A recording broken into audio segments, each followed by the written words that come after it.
Good evening, ladies and gentlemen. Heel Team 6 Wrestling is proud to present the Bodega Wrestling Podcast. So sit back, relax, and enjoy the ride.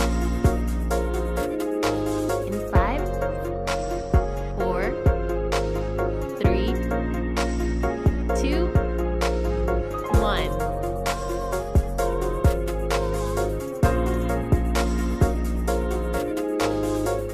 Good evening, ladies and gentlemen, and welcome to another episode of the Bodega Wrestling Podcast. Today, I am your captain, as always, the quintessential Puerto Rican muffin, Jorge Luis Martinez Jr., and as always, we're here to bring you everything that happened this past week in wrestling. Today, we have a special guest.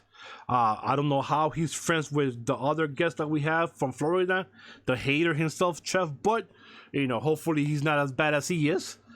He is from the mean streets of Boca Raton in Florida. He is Drake's cousin from Toronto. I don't know how he got to Florida, but he's an up-and-comer, and let's introduce him, Mr. Drake. How are you, sir? I'm doing good, doing real good. All right, so what brings you to the show today? My buddy Chef said that he needed somebody to back him up on some of the claims about you, so I figured I might as well jump on that train. Oh, we already started on a bad note. Hey, and as you could hear that sinister laugh, we have the other guy from the mean streets of somewhere where the elderly people live in Florida. Right now, this guy is generating so much hate that I'm looking at my microphone and I want to throw it on the floor. So, sir, who are you and why are you here? I'm the king of all kings, baby. You know why I'm here. I'm here to hate on everything that you like. I'm here to put ashes into the YouTube universe. I'm just that special kind of guy. The hate is back, folks. The hate is back. There's so much hate that I can feel it here in the studios. So, ladies and gentlemen, here's the panel today, and let's start the show off with Chef's favorite company from up Connecticut, down the street from Manhattan, the WWE. And this past Sunday, they had their Elimination Chamber, where they had a lot of few surprises. We had Sasha Banks and Bayley become the new inaugural Women's Tag Team Champions. We had the Usos beat the co-besties in Miz and Shane for the SmackDown Tag Team Championships. And we had the Demon himself, without the Demon, Finn Balor, defeat Bobby Lashley and Leo Rush for the Intercontinental Championship of the world. And we also had, all their matches and stuff like that. And our good friend, Kofi Kingston, that he used to be Jamaican, but now he's Jafaican. So he's back to being black again. He put in a good show in there in the last match, but that was the Elimination Chamber matches. So, gentlemen, don't matter who goes first, but what did you guys think about the Elimination Chamber from this past Sunday? Go ahead, Mr. Drake Adams. You go first, brother. I thought it was a decent show. Definitely one of the better pay-per-views so far this year and within recent memory. But I really feel like they missed the mark with the Women's Tag Championships. Great match, but I think they put them on the wrong people here. Oh, who do you think they should have gone on? An actual tag team. You got the Iconics, and you've got the Riot Squad there with what's her name? Sarah Logan and Liv Tyler. Liv Morgan? Yeah. Liv Morgan. I said Liv Tyler. I was thinking of Steven Tyler's daughter. It's not a bad thing to think about. But, no, you got some actual talents in there, some actual tag teams in there, and you're going to put it on two singles competitors that you just threw together. It doesn't make sense to me. You could have really elevated these new titles and elevated a tag team at the same time, but I guess they chose a different direction. A hateful one? I wouldn't say about hate, but no. I was telling to Chef the hateful one to go next. Oh, gotcha. All right, fair enough. I mean, to be honest with you, I like the Riot Squad. I always call it the Ruby Riot Squad. I don't know why, but I like the Riot Squad. But if you really think about it, it's a shame of what they are because Liv Morgan and the other chick, they're just kind of like chicks that hang around outside the ring, and Ruby Riot does what she does, and they just look irrelevant to me. I like them. I'm a fan of the Riot Squad, but they really don't do shit. You know what I'm saying? Like, they don't showcase them at all. They are talented people. I think Liv Morgan, and I'm that person that says that I hate Barbie doll people, but Liv Morgan's one of the hottest females in wrestling, so I'm just extremely biased when it comes to Liv Morgan. Facts, no question. And to be honest with you, like, I got no problem with Sasha and Bayley, but like Drake was saying, you know, they are singles competitors, so you're kind of taking away from the singles people out there, which is whatever. If that's their direction, listen, it's their show. They do what they want to do. But at the end of the day, I don't know, man. Like, I like it. I would like to have seen the Riot Squad have it. They didn't have it, so it is what it is. I got no problem. And plus, Bayley is Puerto Rican too. Isn't she Puerto Rican? Supposedly, but I don't even think she knows that. Oh, to be honest with you.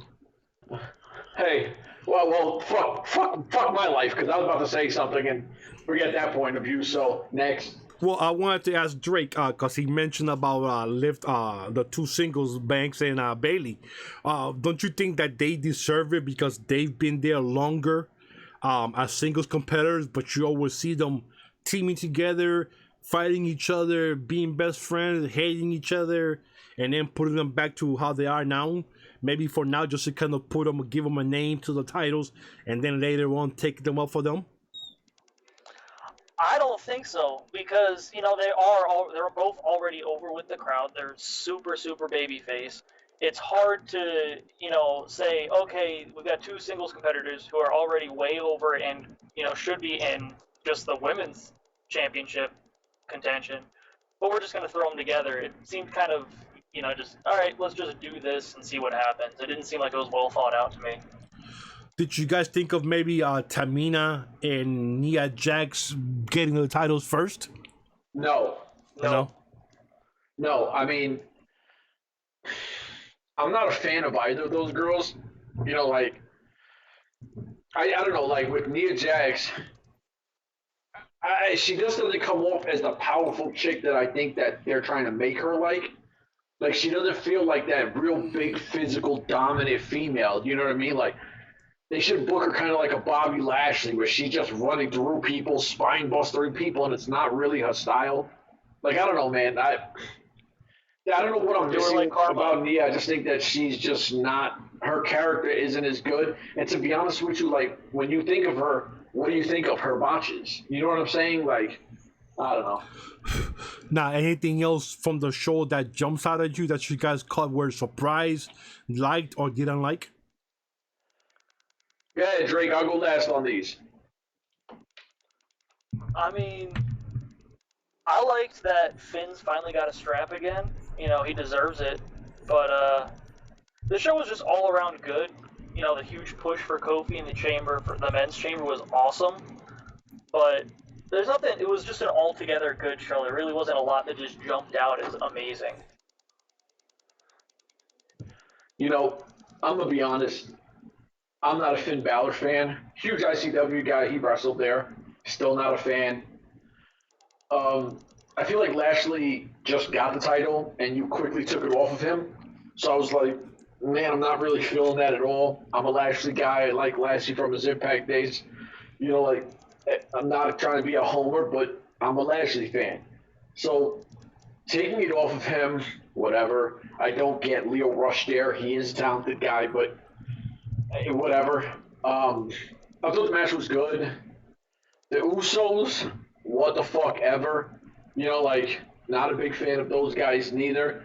To be honest with you, I just don't understand where the fuck is my sanity at. You know, and I know I don't want to go off topic and talk about people who weren't on the show, but if you want to talk about people, you should stick in a fucking elimination chamber or in some kind of crazy fucking gimmick match. Why would you not have sanity sit there and do what they do? I'm just saying. So they missed the mark on that. And Who did and I was like, when I got to talk about someone, talk about Ronda Rousey. She fought Ruby Riott on that pay-per-view, right? Yes, and I was going to bring that up as what the hell was that? Because I think the match was like under 2 minutes, and I thought that was just a total waste. It was just put together at the last on Thursday, basically. I'm not even talking about putting it together. I don't even give a fuck about a build-up at the moment. You want to talk about bringing somebody in, because Ruby Riott, I think, is extremely talented, strange looking, but fucking talented.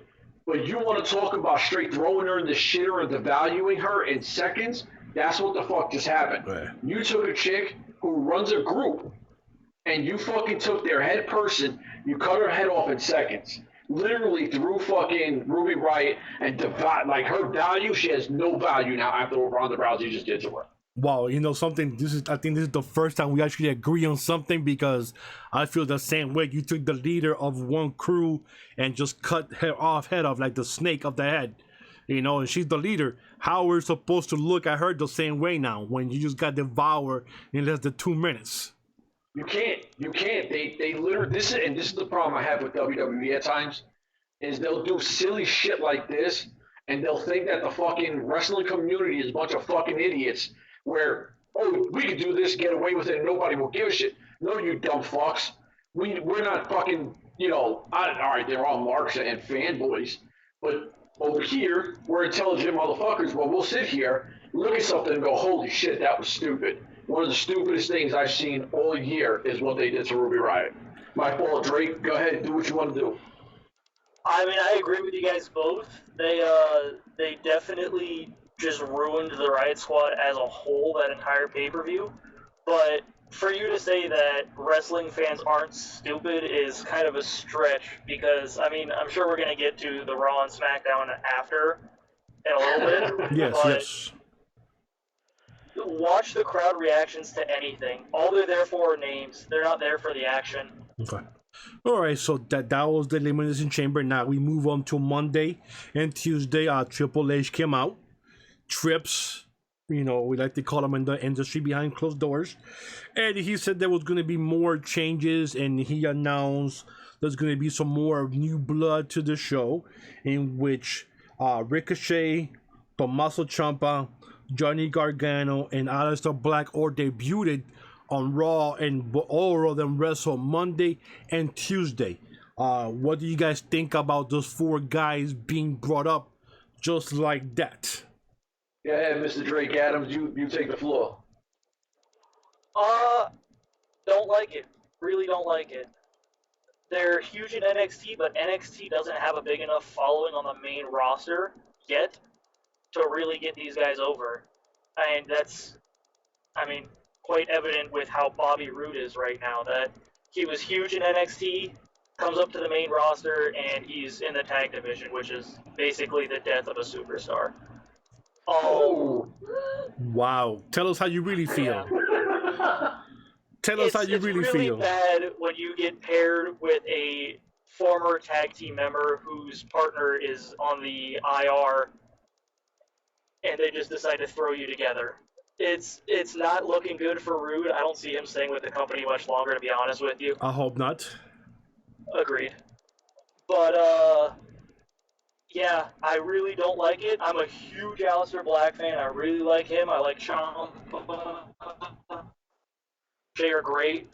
But, you can see when they came out, there was no crowd reaction. It's very reminiscent of the other 4 call-ups. That it's just kind of a dead crowd, that they are there to see, John Cena or Brock Lesnar. They're not there to see Aleister Black.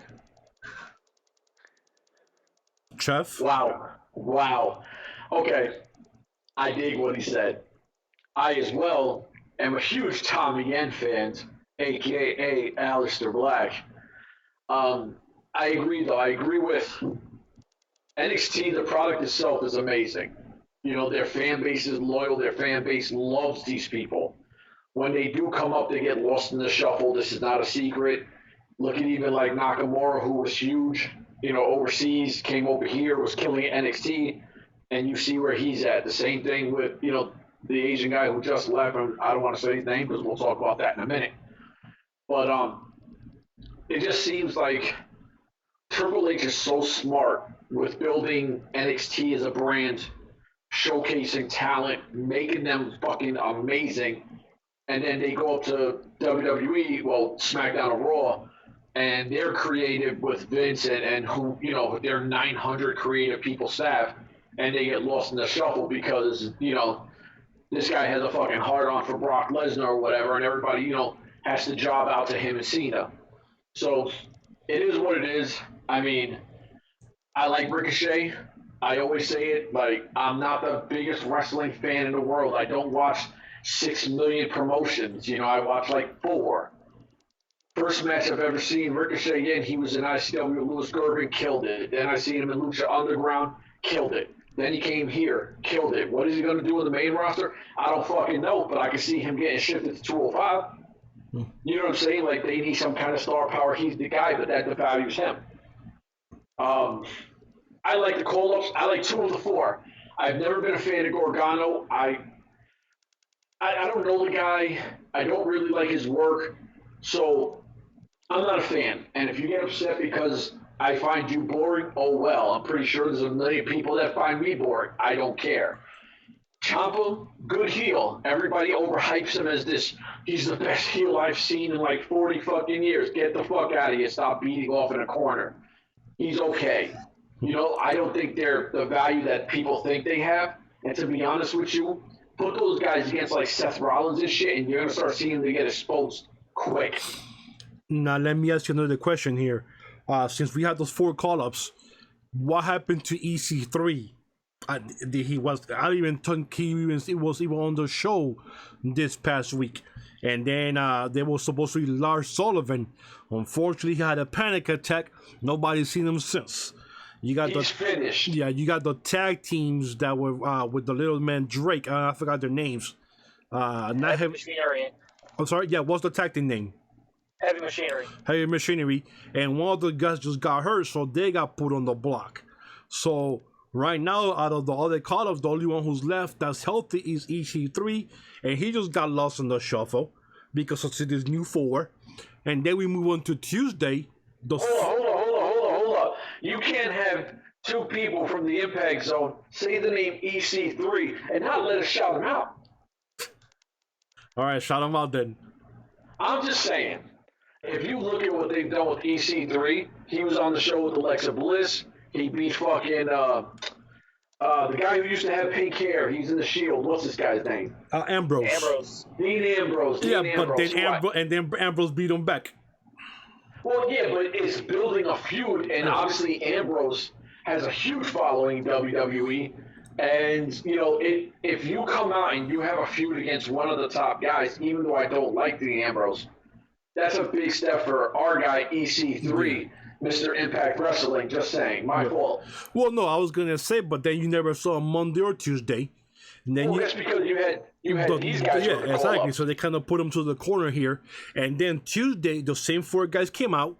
And here's where your guys come in. Sanity, who, by the way, haven't wrestled since last September of 2018, the last time they were on SmackDown, only to have Eric Young lose to Ricochet on Tuesday, while the other 2 guys are outside, you know, getting beat up by Ricochet by himself.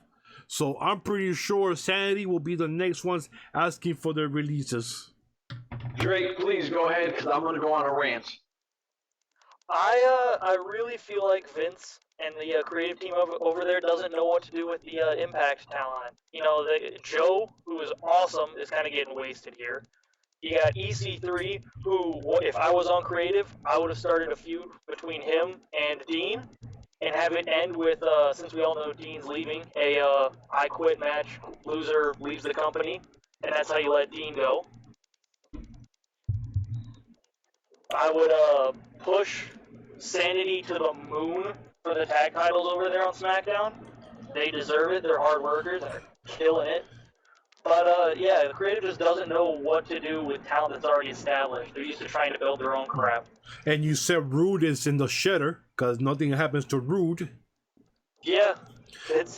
I want to see all these guys go back to the Indies and just tear it up, because they've been on WWE now, so they can get the pay for doing that.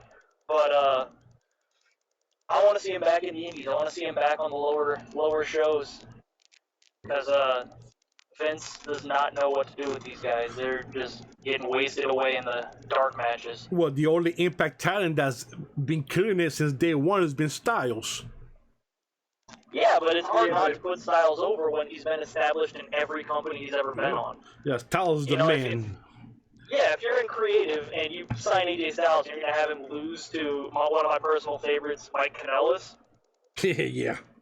Why? Well, you're going to have him drop to Kanellis. Don't get me wrong. Love Kanellis. I tweet that man out every Monday and Tuesday. I tweet that man out. No way in hell. When's the last time that Bennett came out? In every company. Kanellis is wrestling at 205 now. Yeah. He's not even 205. Well, isn't he been there lately? I thought he's been wrestling at 205. He is, but they're doing the same thing with him and Goldust, because Goldust went down there, and Goldust isn't in that weight class. Unless I'm mistaken, I might be out on my times with Kanellis' weigh-in, but last I heard he was not in that weight class. I know I saw him wrestling at 205. To be honest with you, I think it's a point where, and you know how these fan bases are, everybody's going to AEW, slow the fuck down. Okay, they're not signing every single person that fucking leaves WWE. Impact's not signing all these people that left WWE neither. These guys should shuffle. I don't know if they're going to go to Impact, ROH, to AEW. I don't know. Personally, a guy like Rude, as much as I do not like Anthem, I would love for Rude to go back to Impact. The only problem with him going back to Impact is Impact kisses Lucha Underground's ass. So I would get nervous with, Ed Nordholm not treating the Orlando people well. And, leaving him in the shuffle wrong, too. But some of these guys, like Eric Young, has no business going back there. He's accomplished every single thing there. He's also, I think Eric Young's like 40 now, 41. He's getting up there in age. I would like to see him have one more serious run somewhere. If it's ROH, if it's Impact, if it's whatever. These guys, I hope, shuffle into different areas. I just want these guys, because a guy like Mike Bennett, an amazing worker, he made Moose, who I'm a fan of Moose, but let's face it, Moose has hit his ceiling, and what he is what he is. He's a good worker, but he's not the face of a company. And if you look at the matches that Mike Bennett had with Moose, they were some of the best matches when those two guys were together there. Agreed. So it shows you the work that Mike Bennett can do. I think that he should go back to ROH, if anything, because that's where he's from or whatever. But all these guys, and the fucked up part is, everyone sits there and they'll say, oh, well, WWE's losing this person. They like to tell me, because I go, okay, and then when Impact loses somebody, people go, oh, well, you're so quick to shit on Impact. That's because Impact has a small roster. If you have a big roster, you can, especially when you got so many talented people, you can actually say, okay, you can go, because I'll just have this guy come up next. With Impact, with ROH, when stars leave those companies, the smaller ones, it is so much more impactful, because you don't have a roster big enough, and then who's your next guy? Who you're going to say, okay, I can plug this guy in? You can't. So it would be nice for these guys to just go out there, start taking over these companies, help them grow, because in WWE, you're stuck already. Right. Sanity ain't going to be shit. They were dope in NXT. They came up, haven't did a fucking thing. And it's a shame. It's a shame. A guy like Bobby Roode, like Drake was saying, people were chanting this guy's song every time he fucking came out. Yep. You didn't hear him say, oh, his match was great. And were you so glorious, glorious? And then now what? Nobody gives a fuck if he's there. Well, just to let you know, Eric Young is 39. And Mike Bennett is 200 pounds even. Wow, he did cut. Yep. So, those are the things, but I would love to have Brood, Young, and anybody else who was the Impact that left to come back to Impact. I would love to have them back. But here's the one thing that's proof what Chef was going off of is, look how long it took Impact to recover from losing all their big names. Yep. They're just now starting to come back. Just now. and they're basing their whole thing off of Eli Drake. And everybody knows I'm a huge Eli Drake fan. Yeah, you are. The man's good, but I don't know if you can base a whole company off of one man. Yeah, but look what they've done with Eli Drake, though. Since Anthem has taken over, he's a fucking joke. He's done nothing. They literally had Austin Aries come back, pin him in fucking 20 seconds, and you haven't seen shit from Eli Drake. And it's no disrespect to Tessa, because Tessa's a fucking bad chick. I dig her. But for this pay-per-view they got coming up, you got Tessa versus Eli Drake. Seriously? Once again, it's a WrestleMania weekend stuff. Right here is all made up matches with different companies. You should not take anything serious from WrestleMania weekend. So what I'm saying is, look how smart it was. You have Jimmy have. Are we going to go into that show? The what? Are we going to talk about that specific card or no? Yeah, when it comes up later on. Okay. We're talking not later today, like later down the road. Later on in a couple of weeks. Okay, we're going to have to get my guy back on here again for this. Oh, for sure. I'll shut the fuck up. Yeah, please. My fault. Go to the next topic. Yeah, please. Enough of you guys. Messing up everything here. Yeah, but then we have the other news about, the Generation X being inducted into the Hall of Fame. And they have all 6 members: Triple H, Xbox, Shawn Michaels, Billy Gunn, Road Dogg, and Chyna. But we see people on Twitter upset that Chyna should go on her own. And I do not agree with that, but, to each his own, I guess. But what you guys think about DX going and being the first, names to be inducted to the Hall of Fame? And did you think they should be all together as a 6 or no? Go ahead, Mr. Drake. I think it's good that they're putting them all in as a 6 because you're not going to see Sean Waltman get in on his own. You're not going to see Billy Gunn and Road Dogg get in on their own. You might see Tripp and, HBK. They'll definitely get in on their own. As of Chyna, I would like to see her get in on her own eventually, but I think they're kind of giving her the Benoit treatment. Yeah. She did a couple of X-rated films, and now she's untouchable. Well, didn't Paige do a couple of X-rated films? But she's not in the Hall of Fame. Oh, yeah, my bad. Well, we're not supposed to say that about Paige, right? You know what? To be honest with you, I'm a big Chyna fan. Like, I remember Chyna doing her solo run and her going against Eddie Guerrero. God rest both of them. But Chyna was one of those females that was so big, strong, and she was just awesome. Like, I don't know if it's because I'm a fan, because I loved her work. I thought she was fucking badass. But to me, you can't really put her in by herself. It'd be kind of weird, but I love the fact that a guy like Billy Gunn, who's no longer in WWE, he's in AEW, and they're going to allow him to do it. You know what I mean? Like, X-Pac is on WWE no more, and you'll see this group one more time.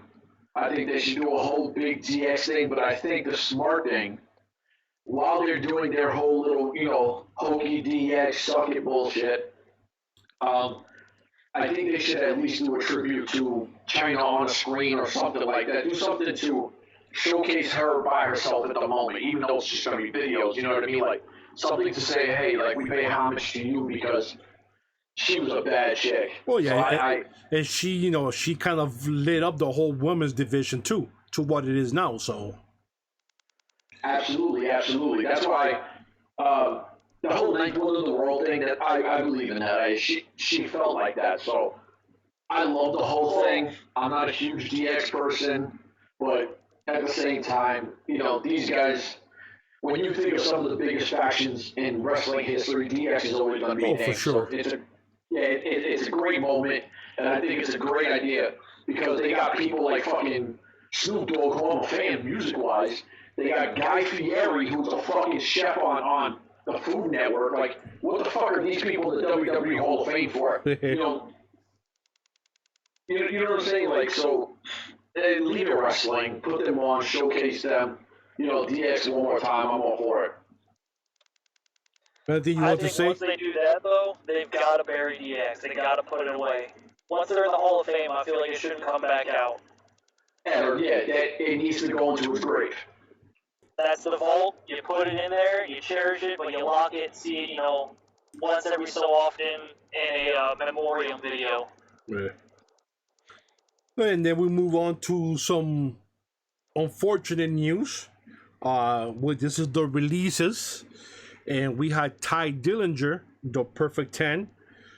He went on Twitter before any of the rumors started, and he went out himself putting out there that he had asked for his release, and as of today around 2 p.m. Eastern, his release was granted. So he's now a free agent. I don't know if that comes with the 90-day non-exclusive deal, but he's gone. We already know Hideo Atami or Kenta is also gone. So those are two guys who should be out there coming up, in the next couple of months, who might be, hitting AEW, or Kenta might go back to Noah. We don't know what Todd Dillinger might be able to do here. He's Canadian, so he might go to Impact. I'm just throwing that out there. But what did you guys think about those two gentlemen? Well, hold on, you forgot about Manic. Manic was released too. TJP. Who, Perkins? Yeah, he got released today. No. Yeah, facts. Oh wow, dude, well look, TJ Perkins. Wow, I did not know that. Well, yes, sir. Well, we got 3 now. So I mean, damn, I didn't even know about Perkins. Mr. Drake, what you got?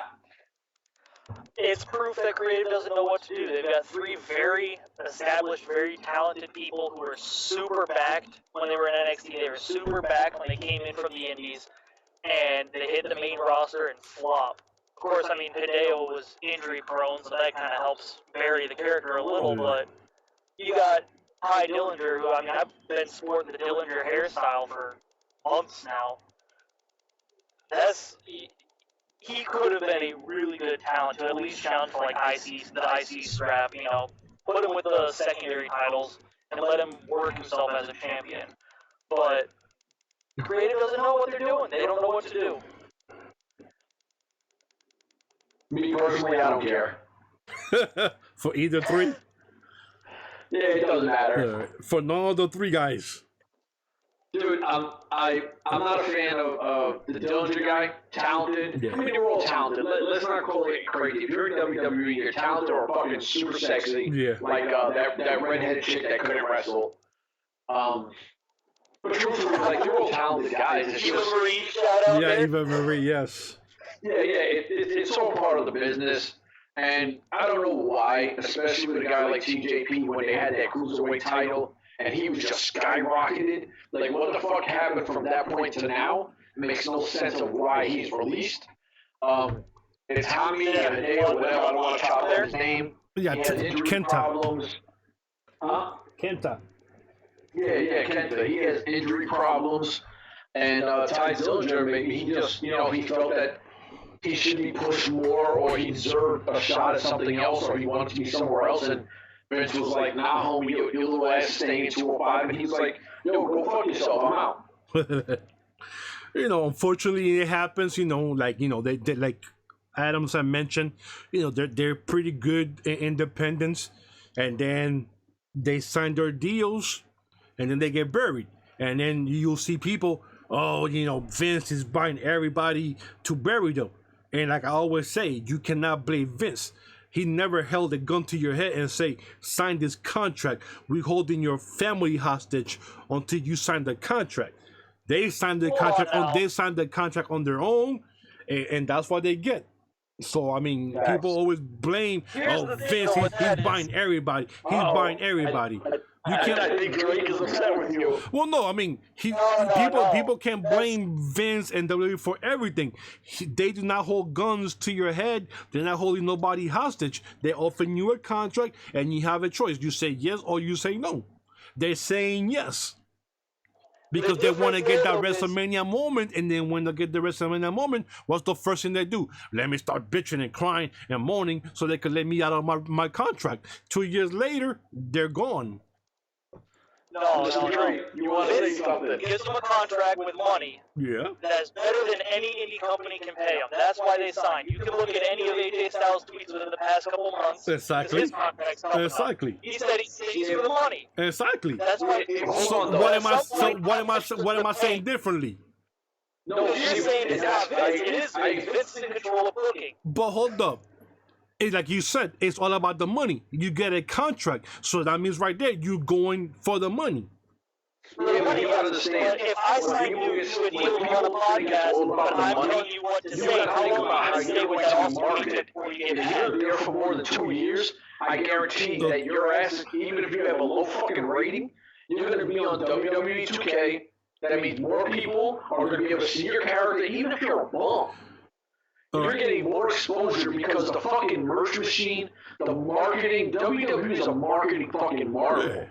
So if you're a bum on WWE, when your time is up, you're like, look, motherfuckers, I've been on WWE. You know your show wants me. Yeah, exactly. But Go Adams, you were caught off when Chef started talking.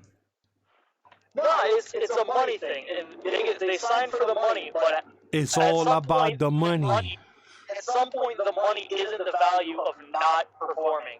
You got Ty Dillinger. I don't know what his contract was valued at, but I'm sure the man at some point said, when my last viewing was a month and a half ago in a backstage segment, and I haven't been in the ring on TV in months, the paycheck ain't worth it, because the wrestler at the heart is a performer. He wants to be in the ring. That's what I Exactly. want to do. I want to be in the ring. I don't care what the contract You do it to yourself when you sign that contract. So do you gamble on going to the WWE to get a really nice contract and you don't know where your career is going to be? Because WWE, let me tell you something. If you flop there could be companies that were like, oh man, he used to be nice, but he couldn't hack it over there. So do we give him a shot? Those kind of things do happen in the industry. And you know what the funny thing I noticed that came to my head, because you guys are talking about this now? You're an indie person. Now you're in WWE for the next 2-3 years, and you get released. And now you go to the indie. What's the first thing they always put on your name on the indie flyers when they announce you're going to be there? Former WWE. There you go. Former WWE, NXT, or Raw or SmackDown. They put that every time on your name, next to your name, or every indie flyer, because they forgot about you when you left for that money, like Drake said, or somebody, for that money to get that WrestleMania moment, and now they think you can cut it. Now you don't go back to being that old person. Now you go to by being former WWE, NXT, blah blah blah.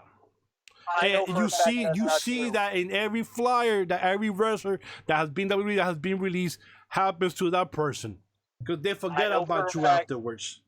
I know for a fact that it's not for the wrestler. Well, somebody's no. It's the promoter. Yeah. It's the promoter. Because I was at a Real Pro show in Port St. Lucie a year or so ago, and they had Teddy Long come in. Teddy Long was a freaking general manager. That man never stepped in the ring to have a match in his life. That dude was a referee.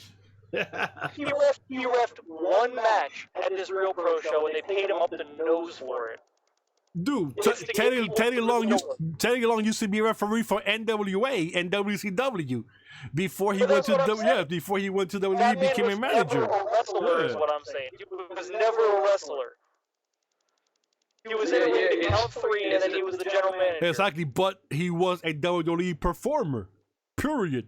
You could be the towel guy in WWE. We got the towel guy for WWE. Hey, we want to go see that. The water guy but from that's WWE. What I'm saying is they're not coming because the guy was former. The guy was, they're not putting it for him. They're putting it for them.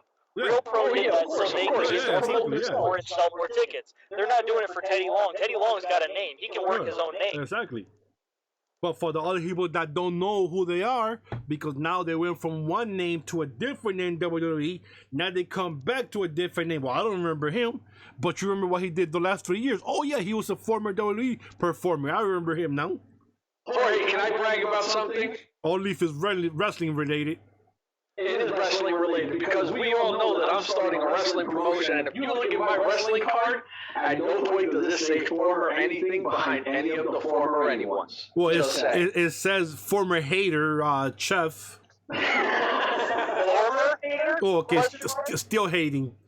Well, let's move on to the last WWE announcement. Thank God, WWE announced that they will be heading to my hometown, or my third hometown of Houston, Texas, at Minute Maid Park for Royal Rumble in 2020. Woohoo! Hey man, I wanted to throw that out because it's Houston, Texas. Oh, we're sitting here like, okay, and? I wanted to say that because it's Houston, Texas, the best city in the world, baby. But anywho, and the best baseball team in the world, Houston Astros, yay. That's all right, nobody watches baseball anyways. What? Oh, hell no. Don't. Hey, Chef, cut that kid off. He just messed up right now. All right, so let's move on to my favorite company, Impact Wrestling, yay. Which they just went and announced that starting Wednesdays, Twitch will be holding that one show that nobody ever finds anywhere.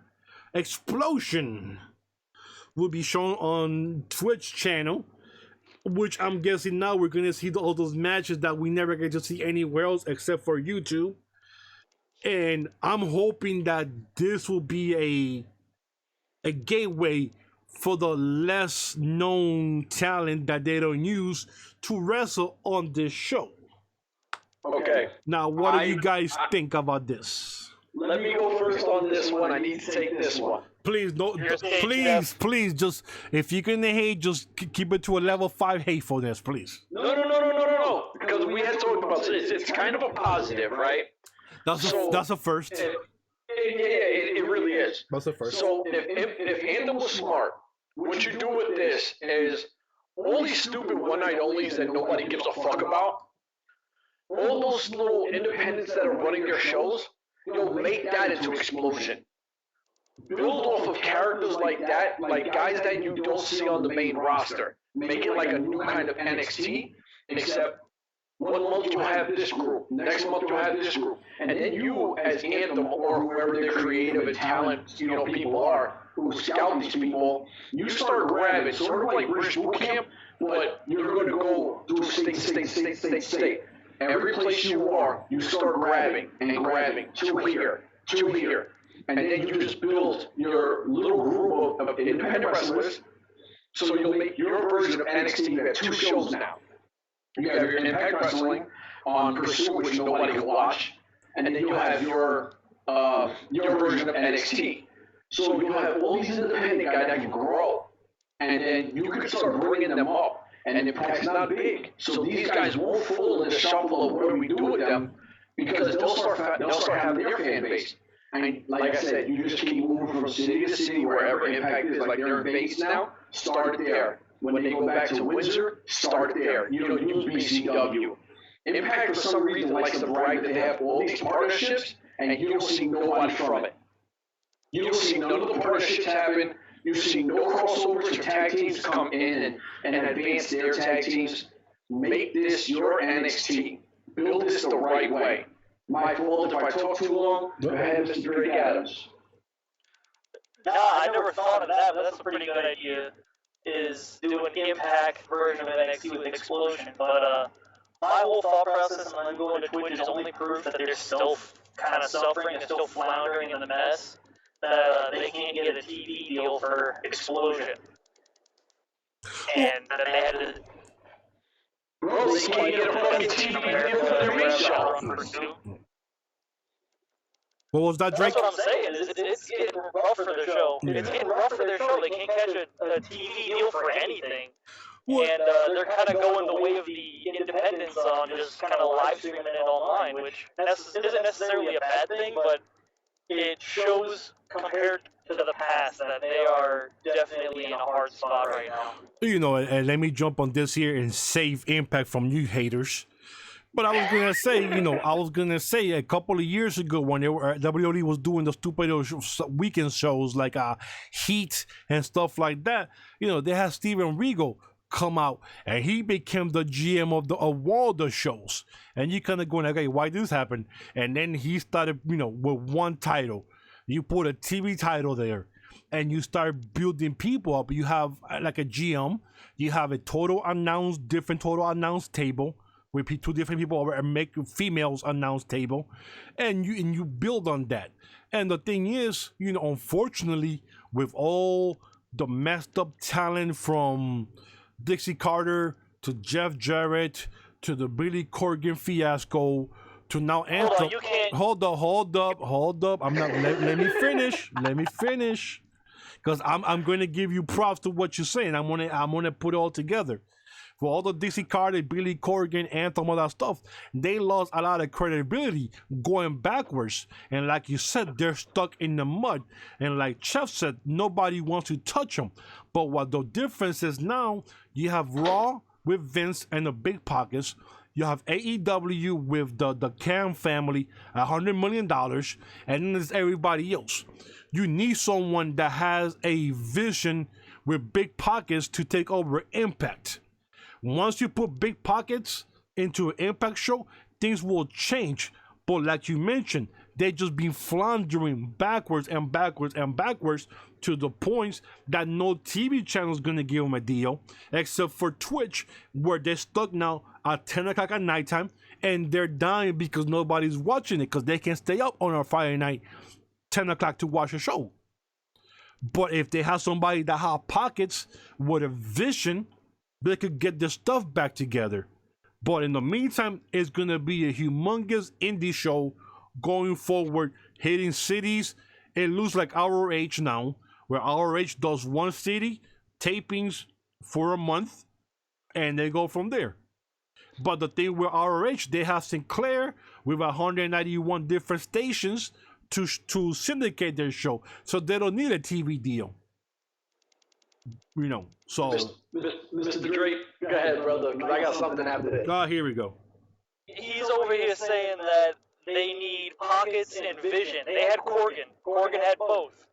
And what happened to Corgan? Dixie. Exactly. Thank you. And what did Dixie do to him? Ruined him. Exactly. Backstabbed him out of the company that she promised him. Well, tell that Drake. Tell that to Drake. Tell that to Chef to he'll listen to you. Hold up. To be honest with you, Corgan could have been the savior there, is all I'm saying. Facts. And if Anthem was smart, they'd bring Corgan in. And hopefully they will in the future with Andrew Kids doing their thing. Go on, Chef. Try to save Dixie from this one now. Oh, I'm pro Dixie. I'm not even gonna try to save her. This guy lives in Dixieland. I love Dixie. She's super sweet. Oh, wow. I don't care. Listen, Chef, how's that? It's funny because I've done podcasts for a long time. I talk wild, right? So when all these Impact fans hear me, I said it. I would say, listen, the tapings are here. If you're an Impact fan and you got a problem with what I say, show you're an Impact fan. Come to Orlando and come into my face and say something so I knock your fucking teeth out. You know what I'm saying? Like, so I've talked shit for a long time. My thing is everybody keep blaming Dixie. Now Anthem's had the company for a long enough time, and they said, "Oh, we're out of the black, we're out of the red, or whatever they want to color it in and say it, right?" Okay. My thing is, look at the product still, and you travel, they're still not drawing. They don't know how to reach their market, and fans are so sick and tired of a turnover. But like you said, they're drawing to the venues that they're using, and like Drake, like Drake said, Corgan was the vision at that time until Dixie backstabbed them, and like Drake said, they've been floundering ever since. No, I'm not trying to debate that, not at all. What I'm trying to say is the turnover. There's always an issue. Like, think, every time you look at Impact, it went from this person might have just left, right, to JB left, Ethan left. You start seeing the turnover to even recently where you have Abyss and Sanjay left, and then you have these people. It's a revolving door through staff, through talent, through fans. Fans aren't even watching anymore. People are tired of the turnover. And that's what happens when you start to fail. That shit, it becomes a virus. It starts to trickle. It's a trickle effect. And everybody keeps saying, like, look at how we've seen it. It went from Dixie, and we're not talking about the beginning of Dixie till the end. We're just going to say the very end. Dixie, Corian, Jarrett, Anthem, Jarrett gone, and then you start looking at all the staff that left and all the talent that left. You know, even till right now, so all you keep seeing is this person left Impact, this person left Impact, this staff member left Impact, this staff person left Impact. And then you get people who sit back like myself, don't say shit. Now, I'll talk shit to you guys in the chat and we joke around or whatever, but be truthful about it.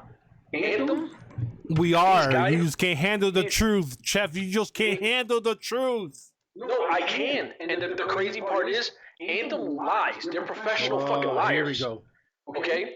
They've told, like, and this is what we can go right into, and I'll shut the fuck up because I'll let you guys talk about the fight thing. Right before BFG that wound up going to Canada for the first time, they say it. In Orlando, Chase is there, Drake is there. He sits there. He can tell you, yo, they're like, oh, we're not going nowhere, blah, blah, blah. This screen of showing all these cities. This is to hype things up. We're staying home. A month before it, all of a sudden it goes to Canada. Just like this, We Are United or whatever it's called. Everybody lies in the business. Yeah, but they can't afford to get caught lying. That's the difference. They already have a black mark called Impact Wrestling. Oh, all right, Chess, go right ahead. With Impact Wrestling, what they should have done is, as soon as Dixie hit that iceberg, everything started changing ownership, 5, 6 different owners. Somebody should have just taken it and let it sink. There you go. No, what they should have done was rebrand it. When Anthem came in, instead of going from Impact Wrestling to GFW Impact to Anthem Impact to now Impact Wrestling, they should have just said, we're going to be, whatever, they rename it, rebrand it. They did.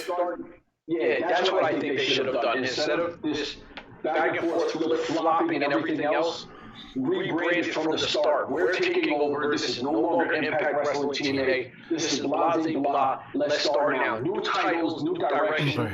We're coming in here to start something new and fresh. Hey, Chef. I'm going to cut you off because, we're going to be here for all night discussing about your girl. So I want to end the show on a good note with some good news, at least, all right? Can we do that? We can do that. All right. So, we had what was the last little mini pay-per-view they had on Uncaged, right? And then they had the tapings this past week from Vegas for the 3 nights. They have both Paul London and D'Lo Brown working in the back, getting tryouts as agents. And they were said to both of them be being loved, especially Paul London. The talent actually loved them being back there. So hopefully this will go into something more in the future. And also, the NFL alumni for Vegas and Impact signed a contract together where they're going to be doing stuff going forward for the kids. And I'm thinking we might see some episodes here from Vegas where they have over 100 kids from the Boys and Girls Clubs sitting there cheering. And you know how those shows get when they have those kids in there. Because I remember last year when they had those Boys and Girls Club and Drake was talking and one of the kids says, shut up. And Drake goes, shouldn't you be in bed by now? I don't even remember that. But that was funny because those kids were going crazy. So I'm hoping the same thing happens from this taping where the kids are going insane. But, those are the 2 good things. I don't know how you guys feel about Paul London and D'Lo Brown coming back to work as agents behind closed doors. Drake, go ahead and I'll finish this off positively. I really don't care. Okay. Another chef. In the back, you don't see them anyways. They're good wrestlers, don't get me wrong. They've got their history. But they are past their prime, so they should be on TV anyways. Yeah, they won't be wrestling. They're just working backstage. Yeah, so it really doesn't need to be talked about. They're backstage. They're not on TV. They'll just, they'll be the ones we blame if they sign somebody who's garbage. Mm-hmm. What about the All right. kids? What about the kids? I like it, but it's too predictable with the card. No. You got, face versus heel, and you got a bunch of kids in the audience. You already know faces are winning. Of course. And Chef and I can't get behind that. I already know Chef's gonna side with me there. I definitely don't like the faces. Now, I'm not going to say Dixie, but Dixie used to bring, the boy and girls clubs to the Impact Zone too. So this is not something new, but I love that they're trying to do the whole community thing. I think more kids, listen, when we were all kids, this is what we fell in love with. Oh, for sure. You know what I'm saying? Oh, for sure. Some of these kids will never be able to afford a wrestling show. So for them to be able to come to a wrestling show, I don't care what show it is, I don't care who has an issue with one show. To me, you're supposed to hit a target, you're supposed to make people feel a certain way. And kids are the best people. They're going to go nuts. They're going to make the venue sound even better because children will always have a reaction better than adults. And like you said, they're going to be all for the faces anyway, so it's going to be crazy. Yeah. I mean, these kids, they don't know much. They're not smart. They're always going to go for the good guys. These kids are problems. You know what I mean? I think it's an amazing thing. I think anytime that you can do good things for the communities and stuff like that, I'm all for that. All right, so before we go, I would like you guys to, say your goodbyes, give your shout outs, give your social media handouts so everybody knows who to follow. Mr. Drake Adams. I'm just glad you guys had me on here. I'm happy I could help you guys out here a little bit. But you can follow me on Twitter at Coach_HT6. And you can hop on the YouTubes, find me working a little company out here called JPW, Journey Pro Wrestling. Yeah. Go ahead and watch me. And thanks again for having me. Sweet. Chef? I'm the greatest thing that ever touched this podcast. So Never. I don't really want to promote. I don't want to promote myself too much. So what I will say is, do me a favor, follow Heel Team 6 Wrestling. Instead of putting SIX, do me a favor, 6 in the Heel Team 6, S6X. So just spell it out that way. There's no Ebonics in it. Follow it, show some love. I have a major announcement that's going to be coming pretty soon. So, it's all that in the bag of chips. All right, and guys, you can follow me or the show itself, which is Bodega Wrestling on Twitter. Also, if you want to follow me directly for my own personal Houston Astros love, you can follow me at Astro Knights, Astro Nites, the best baseball team in the world. And we got one good news, Chef. We finally hit 300 followers on the Bodega Wrestling Podcast page on Twitter. And we did it the right way. We didn't have to pay anybody. We didn't have to lie, beg, show any cleavage, give any issues about anybody. We did it the right way. Hold on now. We did it the right way. I saw one of those pictures. What? There was a little cleavage involved, I saw. That was probably mine, but nobody wants to see that. That's probably what me one of the days when LAX came on and I ripped my shirt off. Trying to give you guys a little respect there, but you kind of ruined that one. Yeah. So from Mr. Drake Adams, all the way from Toronto, from Chef, all the way from El Camino in Florida.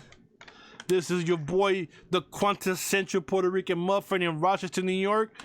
The paper has been ruffled. The show has been done with only 25 curse words or less. So I am happy. And guys, thank you so much for following us. Really appreciate it. And we will see you again next week. Thank you and God bless you.